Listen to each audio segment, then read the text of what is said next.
We are gathered here today to listen to Adrian run his mouth yet again. Let's go. All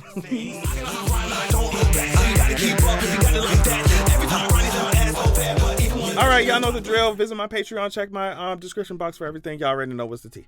Let's get into it. So first on the list that we're gonna talk about is Usher. Now, just real quick, we already know he's gonna be performing for the Super Bowl. We love that. We love a talent, a vocalist, and a lot of people don't have that.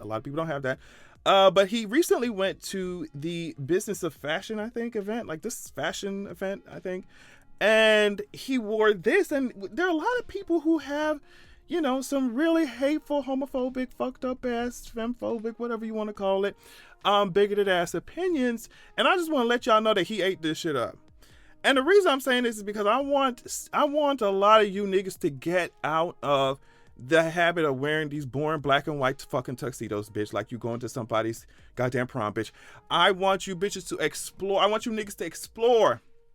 Give us something new. Give us something different. Usher did something a little nice, and he been wearing skirts to shit. It's Usher, girl. Y'all really expect these musicians and these artists to be locked in the same fucking bullshit? These fucking creative minds to be locked in the same bullshit fucking rules and shit that y'all are. I'm sorry, he put this shit on and he looked good doing it. Just like Janelle Monáe looked good in them fucking suits. Like, y'all gonna have to expand your minds when it comes to fashion, because I'm so sick of you, I'm gonna say it again, coming on these red carpets, coming to these fashion events, and you don't be giving fashions. It's like y'all don't even try. Y'all just went straight to somebody's JCPenney and fit in the nearest suit, bitch, the one closest to the door, and walk the fuck out. Like, give us something different. Give us something fresh, and that's what he did. And I just want y'all to know, this, y'all just gonna have to stay mad about it, period. So now this is a moment that we all been waiting for. This is a moment because Miss Mama's done dropped the teaser to these visuals how many months ago, and they said shit about it since, and we just like, what the hell is going on? So Beyonce dropped a trailer announcing Renaissance, a film by Beyonce. Contrary to what a lot of other people are saying, I really don't think it's Act 2. I think we still in Act 1, girl. Because I feel like it would have been very pronounced in the title, like Act 2, like, oh, this is Act 2. It doesn't give me that, so maybe we still in the Renaissance tea. We still, you know, it gives me that it's still Act 1. I could be wrong, though, but Pitchfork says Beyonce has announced Renaissance, a film by Beyonce, a mix of concert video and behind-the-scenes footage from the Renaissance World Tour.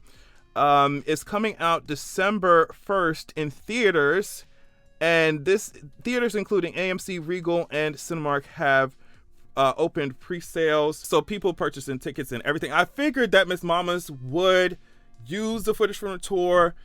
She loves the documentary, girl. She loves to show us like the process of her, you know, her creativity, her, you know, the process of building all the shit, and it do be very interesting to see her piece everything together, to see her creative team go about their business and piece the shows together and piece the music together and the visuals together and the choreography together. So that's always interesting to see, and how hard they work putting it together. So, yep, that's the announcement. Miss Mamas has said, bitch, yo, you are the visuals, and that's actually what the tea was, bitch.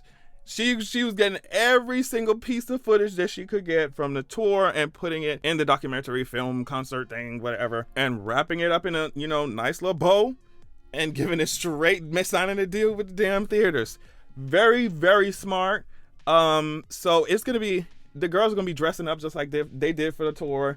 It's gonna be very interesting to see. I think a lot of people have been dying for behind the scenes look into what goes on, especially with the lull that COVID placed on everything, right? So I think this is a very smart idea, and it got the girls excited, okay?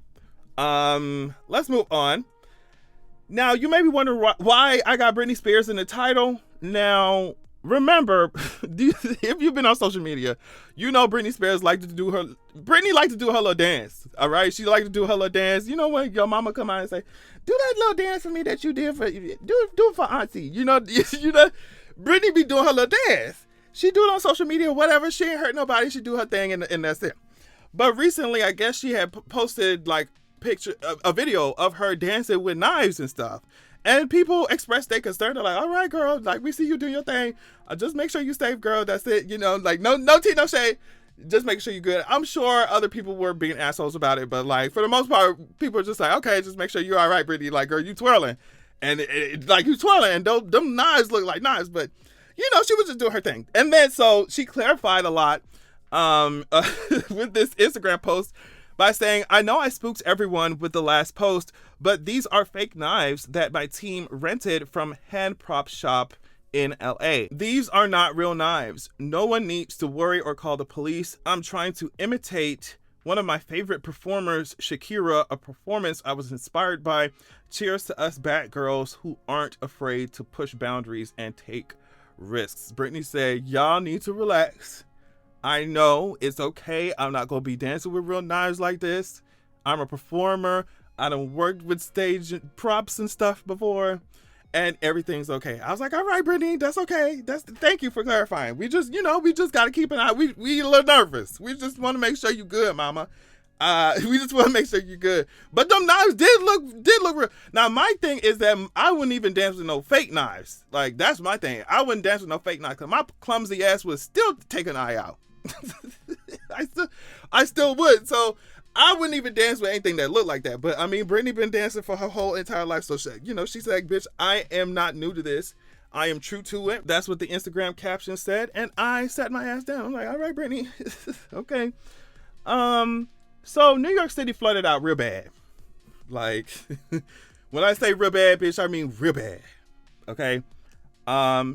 Now, I understand that people have to do what they have to do. People got places to be and things to do and, you know, maybe emergencies or whatever. But I'm like, the way that y'all were wading in this water, and let me tell you something. Sky Daddy wasn't troubling that water. I'm just like, bitch, y'all be, waist deep in the water. I'm just like, and just walking around waist deep in the water. I'm like, girl, I wouldn't even want that water to touch my toes, much less my fucking crotch. Y'all be getting baptized in that shit.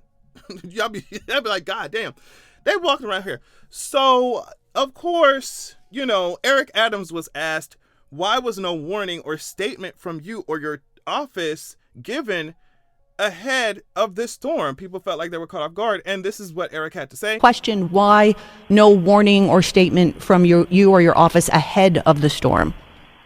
Well, if anyone was caught off guard, you know, they had to have been living under a rock. So it's just like, I don't know. Y'all know what to expect from Eric Adams. Y'all already know what to expect. Now, of course, the reason for this bullshit that's happening over and over, the flooding and all this, you know, part of it has to do with climate change. A lot of it has to do with this shitty infrastructure that New York has and the way that a lot of people want to funnel coin to the cops, and nobody wants to update the old ass fucking subway system and fucked up ass structures, right? But I also found this video from Femi Redwood on TikTok that kind of explains why New York floods so goddamn bad. So you know how flooding in New York City seems to get worse every year, and the areas that flood don't really make sense because they're not as close to the river as other places that don't flood.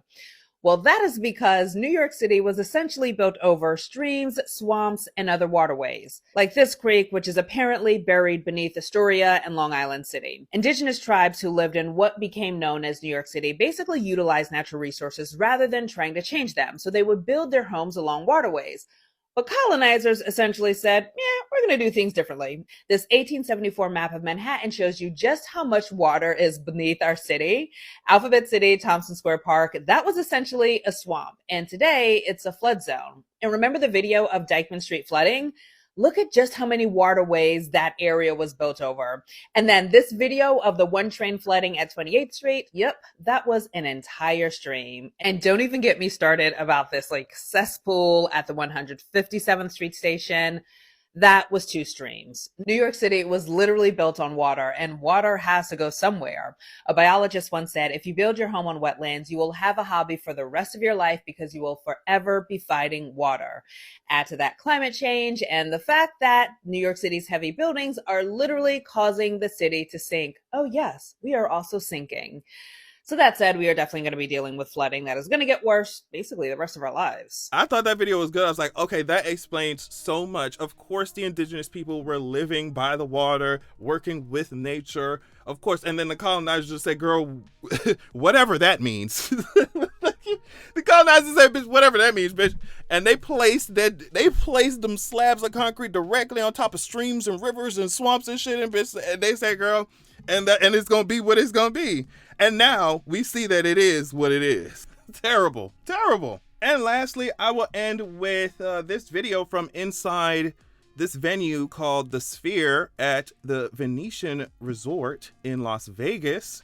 It will be interesting to see what artists end up doing with this. I think that there will be some artists that are just going to be so boring with this. It's because this shit looks really amazing. So I think some artists are going to be boring visually with this. Just put a desktop background up of some fucking leaves and some grass.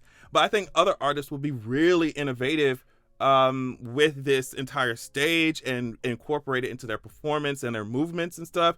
So you just leave in the comments which artists you would like to see use this sphere, use this technology in their performances. I can kind of think of a couple off the top of my head who I think have the creativity and the finesse to really be able to pull something like this off. But like, just leave in the comments who you think would be good with this, because I think this shit was cool. Like, this is really cool, bitch. Like, you would not be able to get me out of this. I think that, like I said, I think there would be some artists who would just put, pictures of their face on the damn sphere inside, images of their face, selfies. But I think that there would be others who would like take us to another galaxy with this, right? So leave in the comments, tell me what you think. Thank you all so much for watching, and make sure that you have a good goddamn worship me, yeah, you can blow me. I ain't the only, you so lonely, insecure, they don't control me. I ain't the only, press the holy, worship me, yeah, you can blow me. I ain't the only.